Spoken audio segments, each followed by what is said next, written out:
이제 오늘 로마서 말씀 네 번째 시간으로 이 시간 고난과 영광이라는 제목으로 하나님의 말씀을 증거하겠습니다. 성경에 보면은 그 많은 영광의 역사들이 기록되어 있습니다. 이스라엘 백성들에게는 이 가나안의 영광이 있었고, 또 예수님께는 부활과 승천의 영광이 있었습니다. 또 모세가 시내산에 올라서 하나님의 영광을 대면했다라고 말씀을 하고, 스데반 집사가 순교할 때 하나님의 영광을 보았다라고 성경은 기록하고 있습니다. 그런데 이런 하나님의 영광이 나타날 때마다 공통점이 하나가 있는데, 그것이 뭐냐면 바로 고난이 있었다는 것입니다. 그래서 이스라엘 백성들의 그 가나안 영광 이전에는 광야의 고난이 먼저 있었고, 또 예수님의 부활의 영광 이전에는 십자가의 고난이 있었습니다. 여러분, 그러므로 먼저 기억하시기를 바랍니다. 영광 이전에는 반드시 고난이 있다. 영광 이전에는 반드시 고난이 있다. 반대로 말하면 우리에게 고난이 있다는 것은 다음에 무엇이 온다는 것입니까? 영광이 온다는 것입니다. 누가복음 24장에 보면 부활하신 예수님께서 그 엠마오로 돌아가는 두 제자에게 나타나셔서 이런 말씀을 하셨어요. 누가복음 24장 26절 말씀에 보니까 그리스도가 이런 고난을 받고 자기의 영광에 들어가야 할 것이 아니냐 하시고 그랬습니다. 이런 고난을 받은 다음에 자기의 영광에 들어가신다. 그러니까 무슨 뜻이냐면, 고난은 영광을 위한 필연적인 과정이다. 고난은 영광을 위한 필연적인 과정이다. 예수님이 제자들에게 가르쳐 주신 거예요. 그런데 여러분, 여기서 예수님이 말씀하신 이 고난은 우리가 일상에서 삶에서 경험하는 그런 고난을 의미하는 것이 아니라, 우리가 하나님의 백성으로 하나님의 자녀로 이 땅을 살아갈 때 경험하는 고난을 의미하는 것입니다. 그래서 오늘 본문 앞절인 17절은 바로 그것을 말씀을 하고 있습니다. 성경 가지신 분들은 본문화 17절을 한번 같이 보겠습니다. 시작. 자녀이면 또한 상속자, 곧 하나님의 상속자요 그리스도와 함께한 상속자니, 우리가 그와 함께 영광을 받기 위하여 고난도 함께 받아야 할 것이라 그랬습니다. 하나님의 자녀된 우리에게 영광을 받기 위하여 고난도 함께 받아야 한다. 자, 그렇다면 이 고난이라는 것은 왜 우리에게 필연이냐? 왜 우리에게 고난이라는 것은 찾아오느냐? 창세기 3장 17절은 이렇게 말씀을 합니다. 우리 같이 한번 볼까요? 시작. 아담에게 이르시되 내가 내 아내의 말을 듣고 내가 내게 먹지 말라 한 나무의 열매를 먹었은즉 땅은 너로 말미암아 저주를 받고 너는 내 평생에 수고하여야 그 소산을 먹으리라 그랬습니다. 여러분, 무엇을 말합니까? 왜 우리에게 고난이 찾아왔습니까? 바로 하나님께서 하지 말라고 한, 먹지 말라 한 나무의 열과를 먹었은즉 땅이 이로 인해 저주를 받고 인간은 종신토록 수고하는 고난이 시작이 된 것입니다. 여러분, 그러나 하나님께서 창조하신 최초의 세상에는 고난이라는 것이 없었습니다. 창세기 1장 말씀을 보면 하나님 보시기에 모든 것이 좋았다, 심히 좋았다라고 성경은 기록하고 있습니다. 하나님이 창조하신 최초의 세상엔 이런 피조물들이 서로 조화를 이루고 평화롭게 공존하며 살았습니다. 우리가 생각하는 그런 낙원의 모습이죠.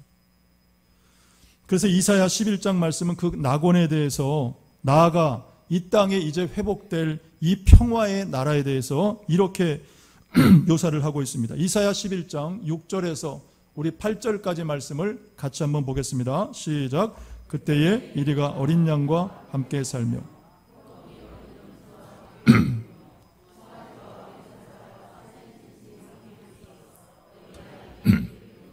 암소와 곰이 함께 먹으며 그것들의 새끼가 함께 엎드리며 사자가 소처럼 풀을 먹을 것이며 젖먹는 아이가 독사의 구멍에서 장난하며 젖된 어린아이가 손을 넣을 것이다 그랬습니다. 자, 이 말씀에 보면은 어떻습니까? 온통 함께 함께 함께라는 말이 계속 나와요.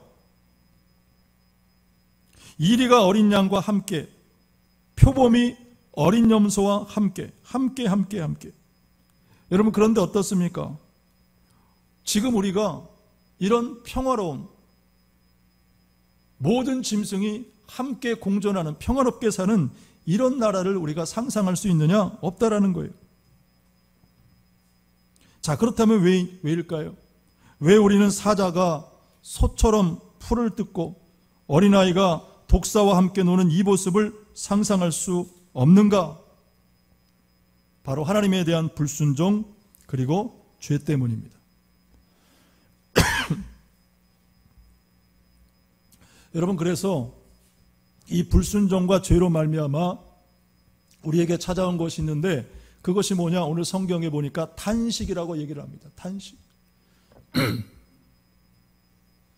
하나님에 대한 불순종으로 말미암아 이 피조 세계에 들어온 것이 뭐냐면 바로 탄식. 그래서 오늘 본문에 보면은 이 피조 세계에 찾아온 두 가지 탄식을 말씀을 합니다. 첫 번째는 피조물들의 탄식이에요. 22절 말씀에 보니까 피조물이 다 이제까지 함께 탄식하며 함께 고통을 겪고 있는 것을 우리가 아느니라 그랬습니다. 여러분, 지금 이 시대가 그래요. 우리 인간만이 탄식하며 고통을 겪는 것이 아니라 똑같이 자연세계 역시 탄식하고 고통을 받고 있다는 것입니다. 그렇다면 왜 자연세계가 피조물들이 탄식하고 고통을 받느냐? 누구 때문에 그래요? 인간 때문에 그런 거예요. 인간 때문에. 우리 인간이 이 개발이라는 목적 때문에 자연을 파괴합니다. 엄청난 공해를 배출을 합니다. 자연은 이런 인간의 거대한 탐욕에 감히 대항할 수가 없어요. 감히 대항할 수가 없어요. 그래서 어떡합니까? 할 수 있는 일이 뭐예요? 그저 탄식하는 거예요. 고통하는 것입니다. 근데 우리는 그 소리를 듣습니까? 못 듣습니까? 못 듣죠. 왜요? 우리 인간에는 온통 이 탐욕이 가득하기 때문에.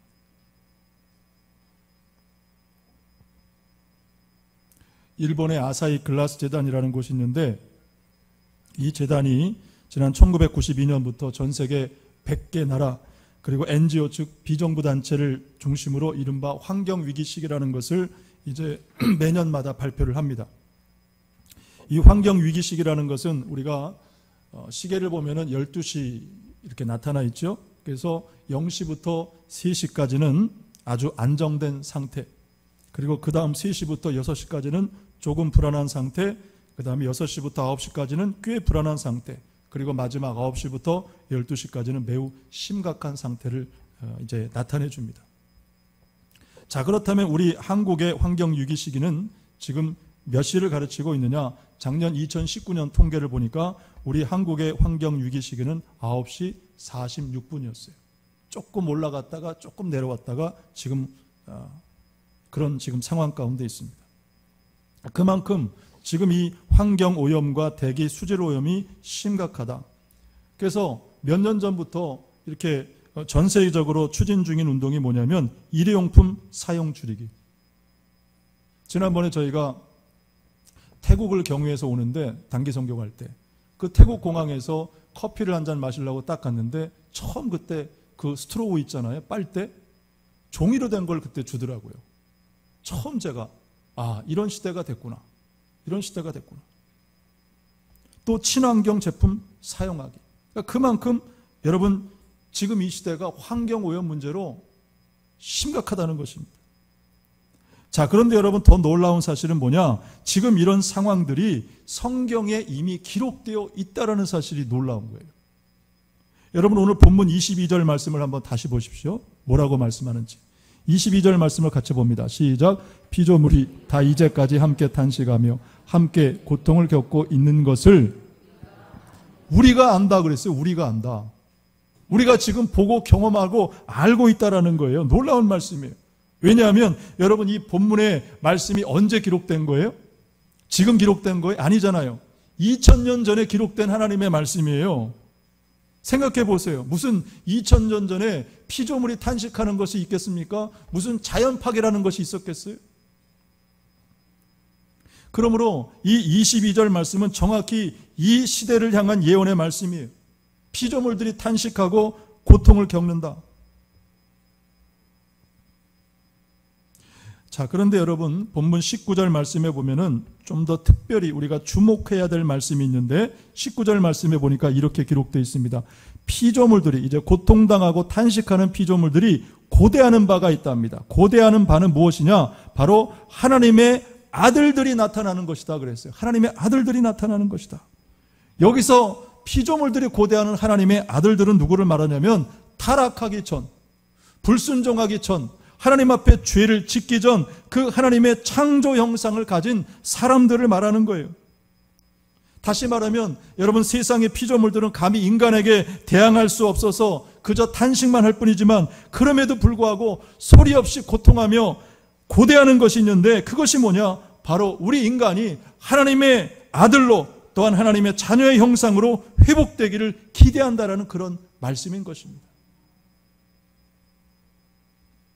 특별히 이 19절에 기록된 고대한다라는 이 말은 어떤 단순히 기대를 말하는 것이 아닙니다. 막연한 기대가 아니라 우리나라 말에 학수고대한다는 말이 있잖아요. 간절히 바라고 열렬하게 염원한다 그런 뜻이 있는 것입니다. 무엇을요? 이 땅에 제발 하나님의 아들들, 하나님의 자녀들, 형상들이 회복되기를 간절하게 고대한다 그런 뜻입니다. 여러분 그렇다면 우리가 어떻게 사람들이 어떻게 하나님의 자녀 형상으로 회복될 수 있을까? 다른 것이 없습니다. 다시 하나님의 말씀을 따라 순종하며 사는 것입니다. 말씀으로 돌아가는 것입니다. 하나님께로 돌아가는 것입니다. 말씀에 대한 불순종이 이 피조 세계에 탄식을 가져왔다라면 하나님 앞에 순종함을 통해서 그 본래의 상태를 회복할 수 있는 유일한 길인 것입니다. 두 번째 탄식은 바로 성도들의 탄식입니다. 23절 말씀을 같이 보겠습니다. 23절 시작. 그뿐 아니라 또한 우리 곧 성령의 처음 익은 열매를 받은 우리까지도 속으로 탄식하여 양자 될 것 곧 우리의 몸의 속량을 기다리느니라 그랬습니다. 여기서 말씀하는 성령의 처음 익은 열매는 예수 그리스도를 말하고 그 예수 그리스도를 믿는 성도인 우리도 함께 탄식한다.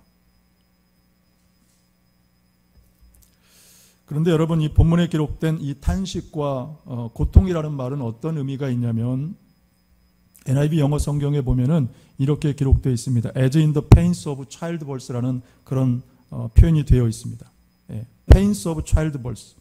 그러니까 다시 말하면 지금 성도들이 이 시대에 경험하는 이 탄식과 고통은 해산하는 고통, 해산하는 고통, 그것과 같다라는 것입니다. 그만큼 우리가 하나님의 백성으로 이 시대를 살고 오늘을 살아가는 것에는 이처럼 해산하는 고통이 따른다라는 그런 말씀이죠. 자, 여러분 해산하는 고통은 어떤 것인가? 세 가지 의미가 있습니다. 첫째로 이 해산하는 고통은 흔히들 말하기를 우리 인간이 경험할 수 있는 가장 극단의 고통이라고 말하죠. 그래서 우리가 보통 어머니를 왜 위대하고 강하다고 말하느냐? 바로 죽음을 경험했기 때문에, 죽음과 같은 그런 극단의 고통을 경험했기 때문에 어머니는 위대하고 강하다라고 그렇게 얘기를 하는 것입니다. 두 번째 이 해산의 고통은 해산이 가까울수록 그 고통이 가중이 돼요. 그리고 셋째 해산의 고통은 생명을 품고 있습니다. 그래서 산모는 그 마지막 힘을 다해서 마지막 고통을 견뎌내고 이겨내는 것입니다. 왜냐하면 생명을 품고 있기 때문에. 여러분 성도의 탄식과 고통이 이와 같다는 것이죠. 그래서 우리는 힘들어도 세상 사람들의 비난을 받고 심지어 조롱해도 자 이런 상황인데도 너는 교회를 가야 되니? 한심하다. 이런 얘기를 들어도 성전에 나와 하나님을 예배하는 것입니다. 왜요? 오늘 우리가 경험하는 이 탄식과 고통에는 무엇이 있기 때문에? 생명이 있기 때문에. 생명이 있기 때문에. 사도 바울은 그 골로새 교회 성도들에게 이런 고백을 했습니다. 골로새서 1장 24절 말씀을 우리 한번 같이 보겠습니다. 시작. 나는 이제 너희를 위하여 받는 괴로움을 기뻐하고 그리스도의 남은 고난을 그의 몸된 교회를 위하여 내 육체에 채우노라. 아멘. 나는 이제 너희를 위하여 받는 괴로움을 기뻐하고 그리스도의 그 남은 고난을 그의 몸된 교회를 위하여, 몸된 교회를 위하여 내 육체에 채우노라 그랬습니다. 고난을 내 육체에 채운다. 여러분, 왜 바울은 괴로움을 기뻐한다고 말했을까요? 또 왜 고난을 자기 육체에 채운다, 채워간다 라고 말을 했느냐? 바로 지금의 고난을 바라보는 것이 아니라 내일의 영광을 소망했기 때문입니다. 여러분, 그렇습니다. 오늘 이 시대에 교회와 성도들이 받는 괴로움, 고난에는 반드시 무엇이 있느냐? 내일의 영광이 있다는 사실입니다. 생명이 있기 때문에 우리는 이 고난까지도 넉넉히 감당하는 것입니다.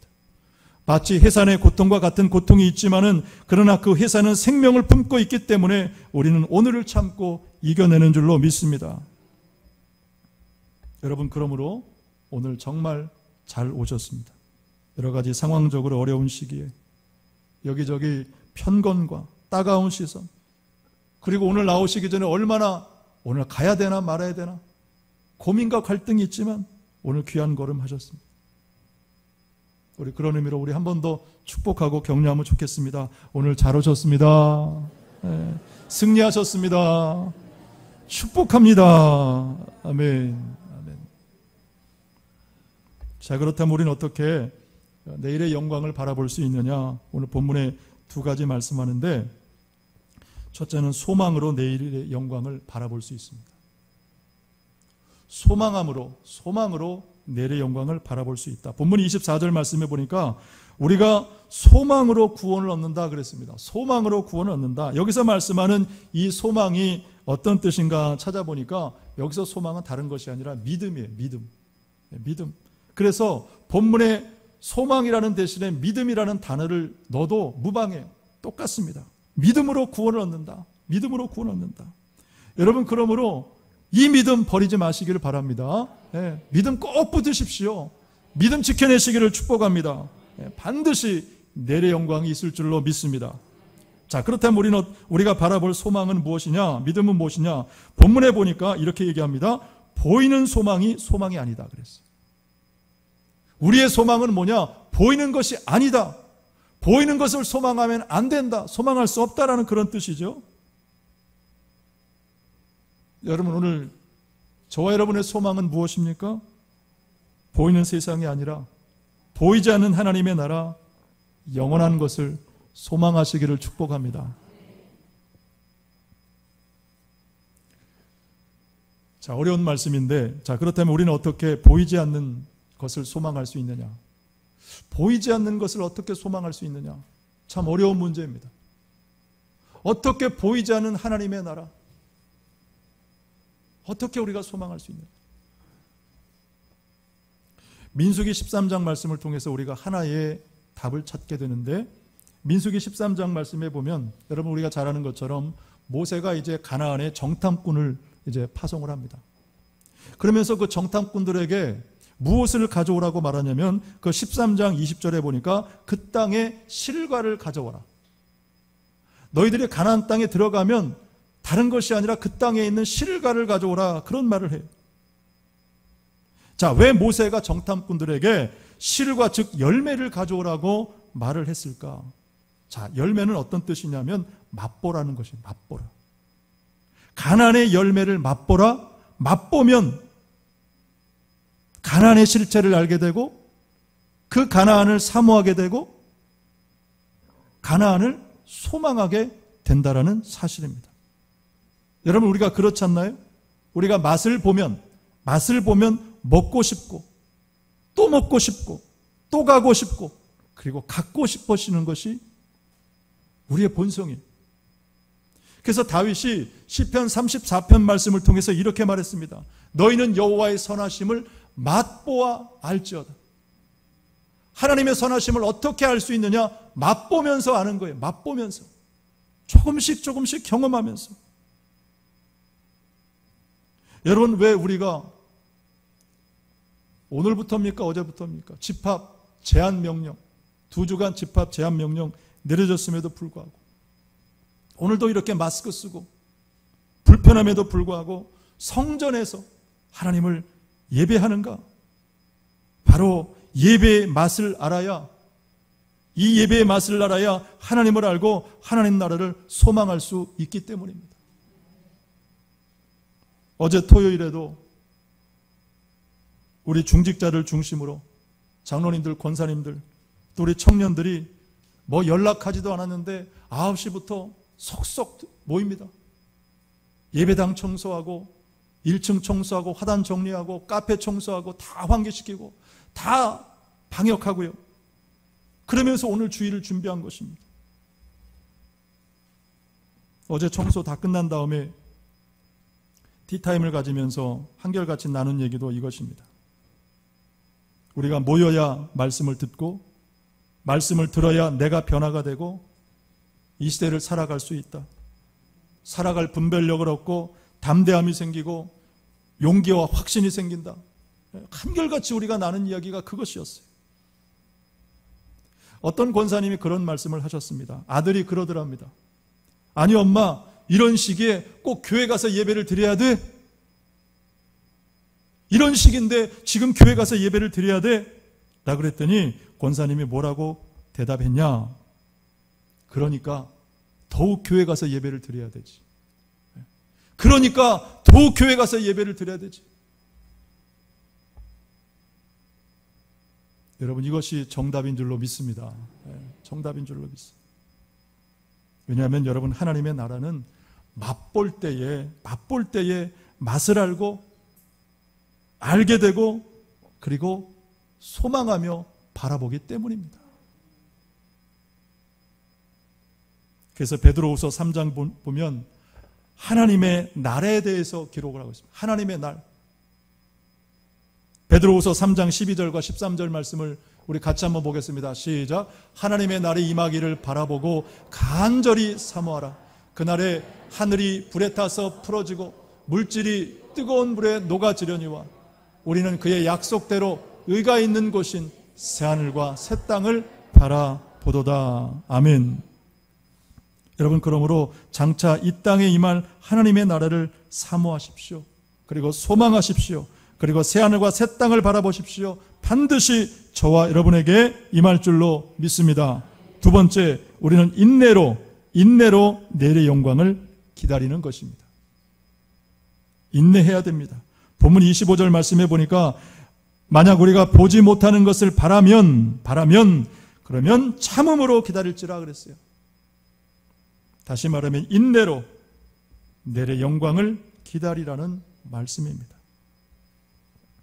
초대교회 성도들이 그랬고 우리 믿음의 선진들이 그랬습니다. 똑같이 무서운 핍박과 환난 가운데도 믿음을 지켜냈습니다. 예수님 믿다가 예배 드리다가 잡히면 끌려가 매를 맞았습니다.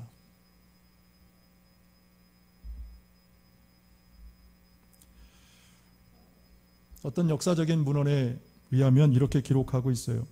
매를 맞는 것, 이것은 단지 시작에 불과하다. 진정한 고통은 그 다음부터다. 그랬습니다. 왜냐하면 끌려가서 채찍에 맞고 난 다음에는 둘 중에 하나를 선택을 해야 돼요. 예수님 부인하고 자유인이 될 것이냐, 아니면 예수님 끝까지 부인하지 않고 죽음을 선택할 것이냐. 채찍은 아무것도 아닙니다. 여러분, 점점 더 우리에게 그런 시간이 다가오고 있어요.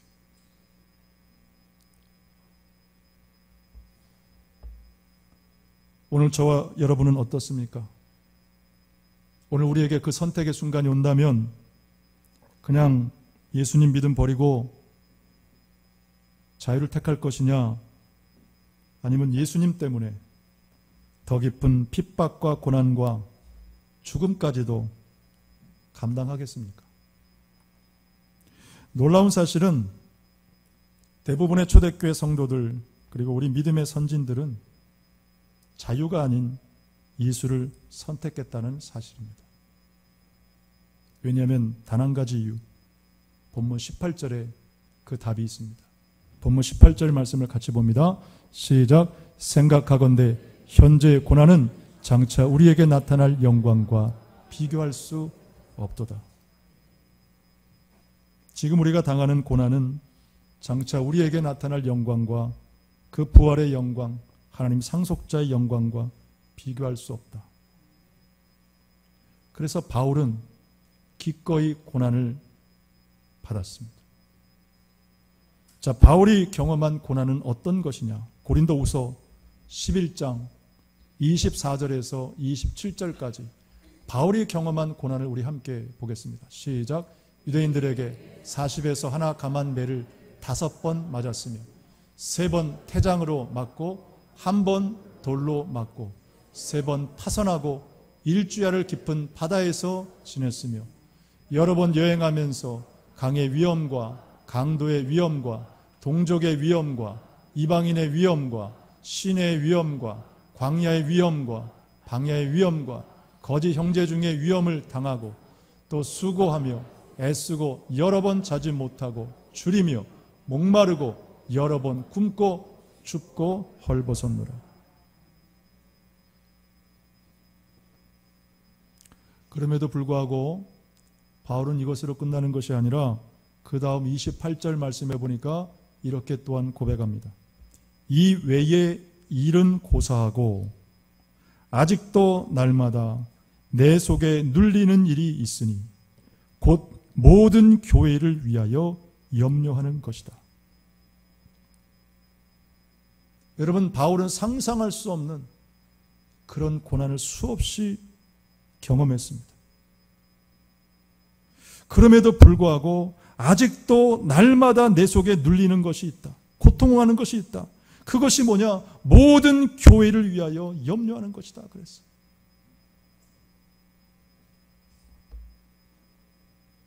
자, 그렇다면 왜 바울은 이 깊은 고난 중에도 끊임없이 하나님의 교회를 염려했는가? 이유가 뭐냐? 바로 내일의 영광을 바라봤기 때문입니다.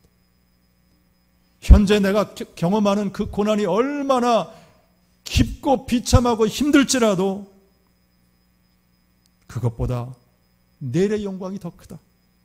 비교할 수 없다. 여러분, 그러므로 지금 우리가 당하는 이 고난을 통해서 내일의 영광을 바라보는, 소망하는 저와 여러분, 그리고 우리 하늘과 땅의 공동체가 되시기를 주님의 이름으로 축복합니다. 네. 끝으로 한 가지만 나누고 마치겠습니다. 며칠 전에 그 김창옥이라는 분의, 아마 아실 거예요. 김창옥이라는 분의 녹음 강의를 제가 들었어요. 제 아내가 가끔 듣는데 들을 때마다 참 재미있고 유익하다 해서 들었는데 정말 들을만 하더라고요. 들을 게 있더라고요. 그분이 강의 중에 그 경희대 대학생들을 대상으로 하는 강의였는데 청년들에게 여러 가지를 얘기를 하다가 자기 길을 찾으라는 얘기를 해요. 자기 길을 찾으라. 그래서 청년들에게 돈 벌기 위해 일하지 말고 살기 위해 돈 벌지 말고 중요한 것이 뭐냐? 자기 길을 찾으라. 자기 길을 찾아야 된다는 것을 계속해서 강조해요. 그러면서 자기 길을 찾으려면은 3가지 흘려야 될 것이 있다. 첫 번째, 땀을 흘려야 된다. 땀을 흘려라. 2번째, 눈물을 흘려라.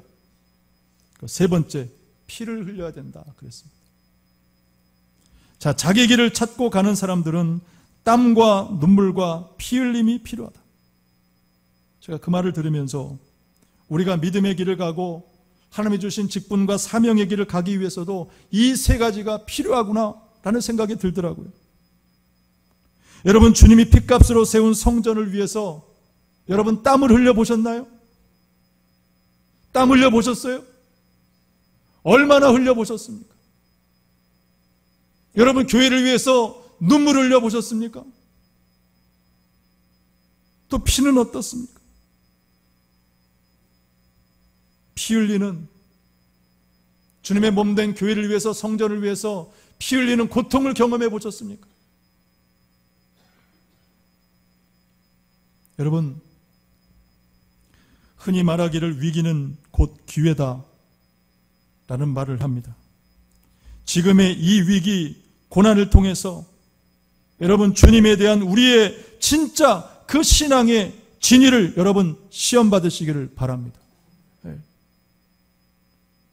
주님의 몸된 교회를 위해서 수고의 땀을 흘릴 기회를 삼으시고, 눈물로 기도할 기회를 삼으시고, 그리고 피의 고통까지도 감당하기를 기뻐하는 그런 기회로 삼으시는 저와 여러분이 되시고, 우리 하늘과 땅에 있는 공동체가 되기를 주님의 이름으로 간절히 축복합니다.